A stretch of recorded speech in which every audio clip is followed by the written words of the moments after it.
ब्रिस्बेनमा camping कहाँ जाने भने हजुर पनि सोच्दै हुनुहुन्छ। हामी गएको ठाउँ तपाईहरुलाई कस्तो लाग्यो कमेन्ट गर्नु होला है।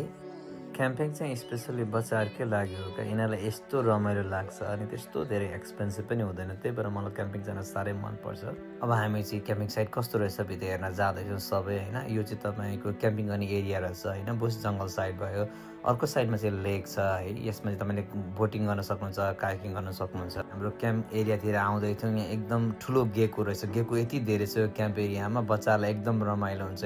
यदि तिनीहरूलाई मन पर्छ भने चाहिँ हाम्रो बच्चाहरू चाहिँ एकछिन ल हेर्ने भने उनीहरू तर्से पनि सनाया तर्से। क्याम्पिङमा गजेबो साह्रै हेल्पफुल हुन्छ। हामी गजेबो सेटअप गर्दैछौँ किनकि सबैलाई एकदमै धेरै भोक लागिसकेको थियो। गजेबो सेटअप गरेर चट्ट टेबल राखेर चाहिँ हामी खाना रेडी गर्नतिर लाग्यौँ। जङ्गलभित्र क्याम्प गरेर नेपाली खाना खाना चाहिँ हामीलाई चाहिँ साह्रै मजा लाग्छ, तपाईँलाई पनि मजा लाग्छ होला। आज एकदमै सनी डे थियो, क्याम्पको वरिपरिको एटमोस्फियर एकदम राम्रो थियो। त्यस पछाडि हामी चाहिँ टेन्ट सेटअप गर्नतिर लाग्यौँ। हाम्रो श्याम भाइको चाहिँ पहिलो क्याम्पिङ थियो, त्यही भएर उहाँलाई चाहिँ हामीले सबैले हेल्प गरिरहेको थियौँ। उहाँलाई पनि रमाइलो भइरहेको थियो टेन्ट सेटअप कसरी गर्ने भनेर होइन। सुरुमा तपाईँहरू कहिले जानुभएको छैन भने कसरी गर्ने होला भन्ने हुन्छ। एकजना एक्सपिरियन्स साथी भने साह्रो सजिलो हुन्छ। 12 बजिसकेको थियो दिउँसोको, सबलाई भोक लागिसकेको थियो, त्यही भएर अब खाना सर्भ गर्यो। अब श्याम सरलाई इन्टरभ्यू लिन्छु ल, खाना कस्तो छ श्याम के रहेछ एकचोटि भन्न, तपाईँ राम्रोसँग डिटेलमा भन्नुहुन्छ के यो चिरो दालमोट, आलु र यो मुलाको अचार, छिटो भन न। केरा र चना आलुको तरकारी, चिकनको मजाको चिकन चाहिँ पिस चिकन करी हो। कस्तो छ खानेकुरा? साह्रै मिठो छ। यो बनाएको कसले हो?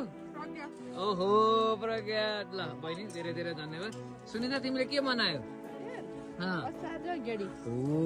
सुनिता तिमीले चाहिँ के बनायो? मैले भात बनाएँ। ल ल सनराइज एकदम रमाइलो हुने रहेछ यहाँ। अब हामी एकछिन ठट्टा गर्न लाग्यौँ। क्विनको ट्रिट दिउँ भनेर आज हामी सबै बोइजहरूले चाहिँ उहाँहरूले चाहिँ आफैले अचार पनि आफैले बनाउनु भएको, चिकन पनि आफैले बनाउनु भएको, चिउरा पनि आफैले बुट्नु भएको, भात पनि आफैले बुट्नु।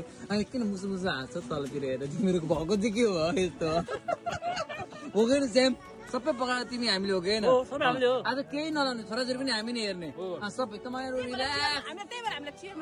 रिल्याक्स चेयरमा बस्नुहोस्, हामी भुइँमा बसेको छौँ ल, हेर्नुहोस् इभिडेन्स हो कि भन्नु त उहाँहरू सेम हेर्नु त। त्यही भएर रिसाएको त होइन नि त्यो कुराले, नो रेस्ट्रिक्सन जे गरे पनि भयो। त्यहाँ पानी चाहिँ हाम्फा लाने पनि भयो। जोक्स पछि जोक्स भइरहेको हजुर के भयो अरे मेरो बुढीले? के अरे भन त। होइन धेरै मेकअप गरेर आँखा रातो भयो, मेकअप खसेर बुढाको हात यस्तो भएछ यहाँ, यसमा क्रिम लाउने होइन, अनुहारमा मात्रै पोतेर हुन्छ।